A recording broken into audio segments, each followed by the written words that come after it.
The first scream of Mrs. Merrill shattered the quiet morning. Blood ran from the corners of her lips as if her body had remembered how to weep. She clutched her gaping throat with one hand and pushed her gray, drooling husband back with the other. The shove barely moved him. Her windpipe ached with every breath. Her fingers and the wound fit together like a grotesque puzzle. Carl, she rasped, half choking. Carl, please. The sound that came from him wasn't human. Mrs. Merrill stumbled, gasping. Had she been hallucinating again, like that night in Toronto before the inhaler? God, not again. But then, the thing that was once her husband lunged, fingernails plunging into her eyes. Her screams rose, wet and ragged, cutting the morning in half. She fell backward, hopeless. The fiend dragged her down, arms frozen against her chest in terror, and tore a chunk of brain from her leaking skull. Blood gushed, filling the room with the metallic stench of death. Thunder cracked across the county as her soul slipped out shrieking, rising as mist into the gray-blue fog. Lightning struck the Merrill driveway, the air hot with smolder. It marked the first day of the plague. Andrew lay in bed, glasses crooked, notebook blank. No call from his mother. She never woke him. 5:45 a.m., sharp. Then a shriek. The Merrills again. At first, he shrugged it off. Familiar bickering, fights, messy one-night stands. But then the sounds changed, wet, low, wrong. 2 minutes later, the noise persisted. Andrew leapt from bed, surprised his mother hadn't appeared. Glasses askew, he crept to the door and peered into the dim hallway. Nothing, just a faint gargle, like blood bubbling. His stomach twisted. He moved downstairs. Each step creaked. Silence pressed around him. The Merrill house loomed to the left, unnaturally still. He shook his head, thinking coincidence, then froze. Something had shifted. Past the kitchen, he glanced toward the couch by the window. Cold gray light spilled across it. Then he saw him. Mr. Merrill? You okay out there? Carl Merrill stood outside, eating a slice of cheesecake. His eyes were glassy, movements jerky. Cream clung to his lips, smeared down his fingers, a grotesque parody of normalcy.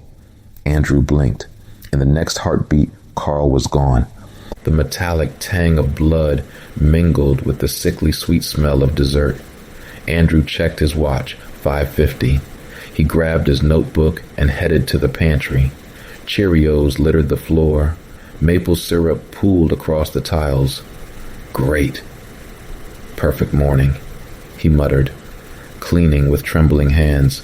His temple throbbed. Another seizure. The bus dropped him at school. Backpack heavy, he scanned the blacktop and tree line near the playground. The air felt tight, electric. Something had shifted.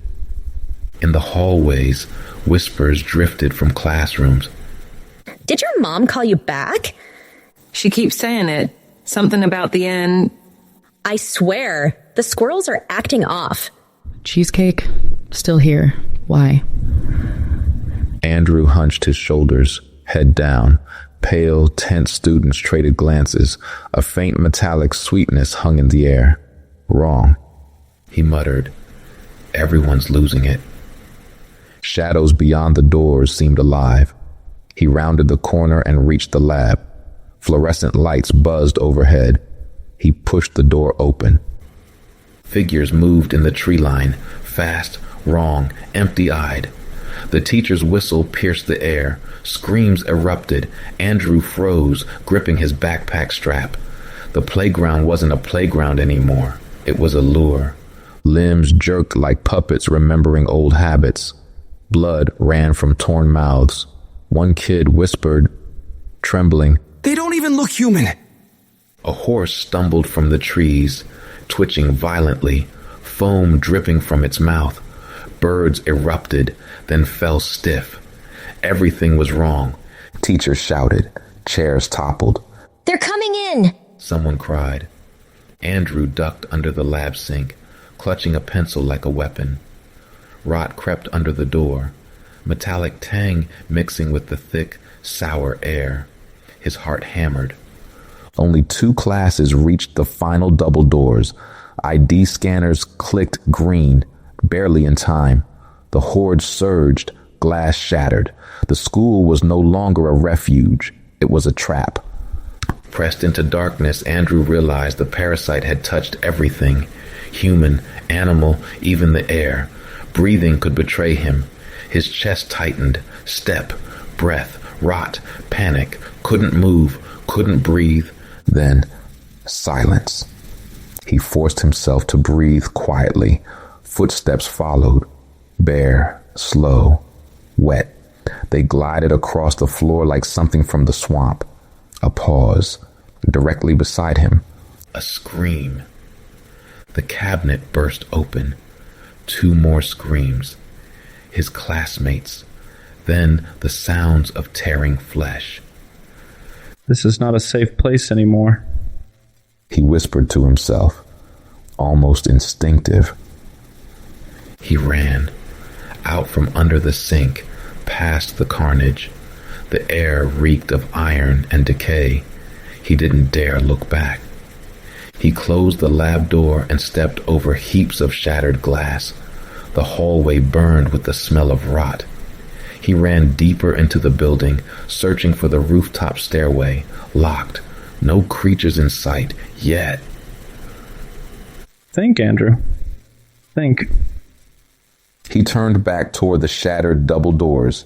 If he could grab an ID from a counselor, he might still get onto that rooftop. Andrew crouched on the balcony of level 3, eyes scanning the corridor below. Red stains marred the carpet edges. Debris, papers, splintered wood lay scattered like breadcrumbs of violence.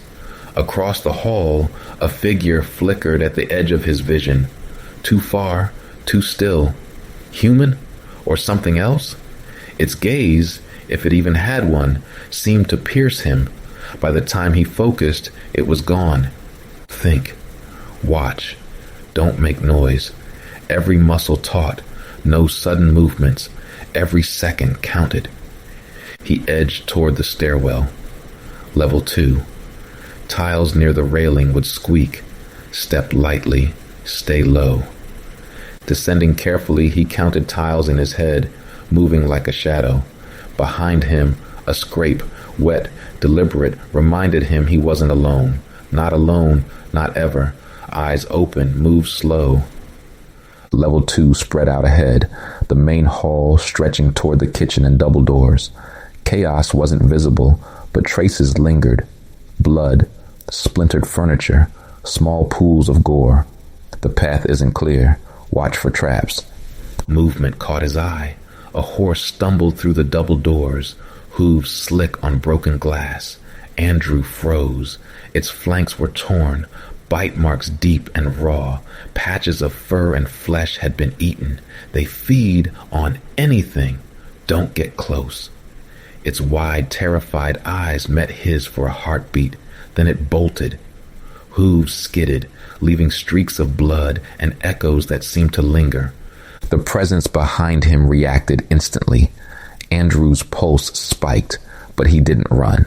Steady, precise. Stay ahead. Don't panic. He shifted his weight, adjusted his backpack, and moved with deliberate, silent steps, keeping shadows between himself and the follower. Wait. He reached the cafeteria hall and slammed the door behind him, but it didn't budge. Something held it. Then the girl burst in. She knocked him back, slamming the door closed. Who cares who she is? Don't lose focus. Keep moving. Shut up, she hissed. We don't have time. We need to move, now. Andrew didn't argue. He crouched low behind the kitchen counters with her. Crouch, observe, plan. Every sound counts. Watch the door, the hall, the floor. The kitchen stretched out, cold steel under harsh fluorescent lights. Behind the door, Faint scraping, metallic hissing, shuffling across tiles. They're learning. They're hunting. Don't give them reason to see you. Wait. Move when safe. Andrew's eyes flicked to scattered milk cartons and a cheesecake atop one. School emblem. Government issued. Signals. Traps. Trust nothing. Every breath. Every movement. Every thought was survival. He didn't just want to live. He had to.